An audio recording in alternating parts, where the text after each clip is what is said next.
Salam alaikum, un saludo de paz, bienvenidos a un nuevo capítulo de Islam e Islam, un retorno al Corán. Hoy vamos a hablar sobre la censura y el debate o la argumentación en el Corán. Eh, Hay una tendencia, sobre todo entre muchos predicadores y en distintos contextos, a censurar la opinión del otro, a que no aparezca, a que no se mencione.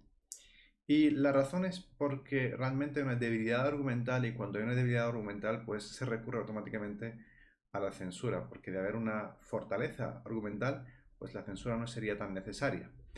En cuanto a que el Corán sorprende el hecho de que no solamente se reflejen las posturas o la posición de los que defienden la revelación, como los mensajeros, los ángeles, las personas guiadas y demás, sino que también hay muchísimas aleyas que recogen la opinión de los adversarios de la revelación. No solamente, por ejemplo, la opinión del faraón, ¿no? Que expone por qué la gente debería seguirle a él en vez de Moisés, sino que además expone o refleja opinión de los negadores de Quraysh, los negadores de los Beni Israel, etcétera, etcétera. Es decir, todos los adversarios de las revelaciones están expuestas sus opiniones y sus posturas y no están omitidas, porque pudieran estar perfectamente omitidas y no hablar sobre por qué dijeron lo que dijeron, simplemente que haya una sola versión de los hechos y punto. Y no habría sido necesario la otra postura. No obstante, hay muchas leyes donde, por ejemplo, el propio Iblis argumenta por qué no quiere seguir las directrices de Dios en tanto a reconocer la criatura de Adam, porque él se sentía de que era una criatura superior. Y ese argumento de Iblis también fue recogido dentro del Corán y no fue censurado. Pero también recoge las preguntas y el debate. Hay mucho debate en el Corán. Muchas preguntas. Preguntas sin límites y hasta en todas las esferas. Por ejemplo, Abraham se preguntaba, bueno, ¿cómo resucitarían los muertos? Es una pregunta que le plantea a Dios. Él tiene una inquietud, le pregunta, ¿acaso no crees? Y dice, sí, pero es para que mi corazón alcance la serenidad. No solamente, es decir, un nivel de convicción muy profundo. Entonces plantea la pregunta. Los ángeles también plantean la pregunta cuando Dios va a anunciar la creación de Adán. Dice, ¿acaso vas a crear en la tierra quien derrame sangre y promueva la corrupción? Es decir, el Corán recoge no solamente el discurso adversario, sino las preguntas también que son problemáticas y preguntas que son complejas, donde está diciendo que ni siquiera los profetas ni los ángeles tienen preguntas sencillas, sino ponen en cuestión muchas cosas realmente complejas y sin límite. Este espíritu crítico que se recoge en el Corán no lo vemos muchas veces en los discursos de predicación, que se basan mucho en la censura. Y la censura normalmente suele ser una reacción a una falta argumental. Cuando hay una debilidad argumental, se recurre a la opresión de la censura. Entonces, no dejéis que hable de esto, no escuchéis a aquel, etc. Y la razón simplemente es porque no hay argumentos de peso, es decir, que el que recurre a la censura es porque se da cuenta de que no tiene argumentos de peso como para superar el discurso del adversario.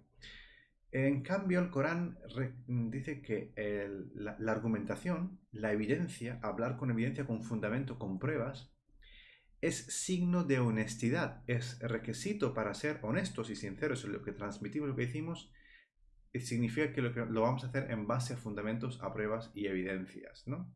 Otra cosa muy distinta es hablar sobre qué es una prueba, qué es un argumento válido, qué se considera una evidencia válida. Eso sería otro debate. Pero sí el hecho de que el Corán, por ejemplo, en algunas leyes nos dice es decir, por ejemplo, habla del burhan o del argumento de evidencia en varias leyes y en la sora de An-Naml, es decir, las hormigas 24, dice, ¿acaso quien inicia la creación, ¿vale? Luego la reinicia de nuevo y os provee eh, lo que hay en los cielos y la tierra? ¿Hay otro Dios acaso con Dios? Es decir, diles a ellos, ¿no? traed vuestras evidencias si realmente sois honestos en lo que decís.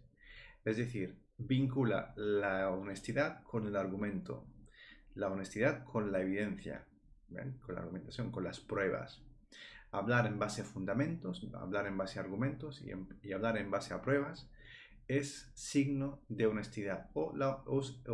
El requisito de la honestidad en el discurso es precisamente hablar con argumentos y pruebas. Y el Corán, como discurso que es, como argumentación que expone las verdades de la revelación, es considerado en su conjunto un yihad enorme. Es decir, la argumentación y el discurso es considerado un yihad. Dios dice en el Corán de la ley que dirigida a Muhammad cuando le dice وَجَاهِدْهُمْ بِهِ جِهَادًا كَبِيرًا. Es decir, elabora o lleva a cabo el gran esfuerzo con ellos, con tus adversarios, con los cuales a quien les estás transmitiendo, lleva a cabo un gran esfuerzo con él, es decir, con el Corán. Y el gran esfuerzo es exponer la argumentación coránica, exponer el discurso coránico, con todo lo que ello implica. Este exponer argumentación coránica, este exponer el discurso coránico, es considerado en el Corán mismo el yihad más grande que hay, ¿no? وَجَاهِدٌ بِهِ جِهَادًا كَبِيرًا, un gran yihad. Entonces, el yihad aquí, o el esfuerzo, es la argumentación, es exponer las pruebas de la mejor forma, en base a los mejores fundamentos y en base a las mejores argumentaciones y evidencias. Así que el discurso del Corán realmente llama no a la censura, no llama a boicotear las ideas, sino a analizarlas, argumentarlas y contraargumentar y exponer las mejores evidencias. Y eso obviamente requiere de un gran esfuerzo, sin ninguna duda, no solamente en conocer en detalle las cosas, sino en esforzarse en buscar, encontrar las verdades de las cosas y argumentarlas de la mejor forma posible. Sin más, un saludo de paz y hasta otro capítulo. Wassalamu alaikum.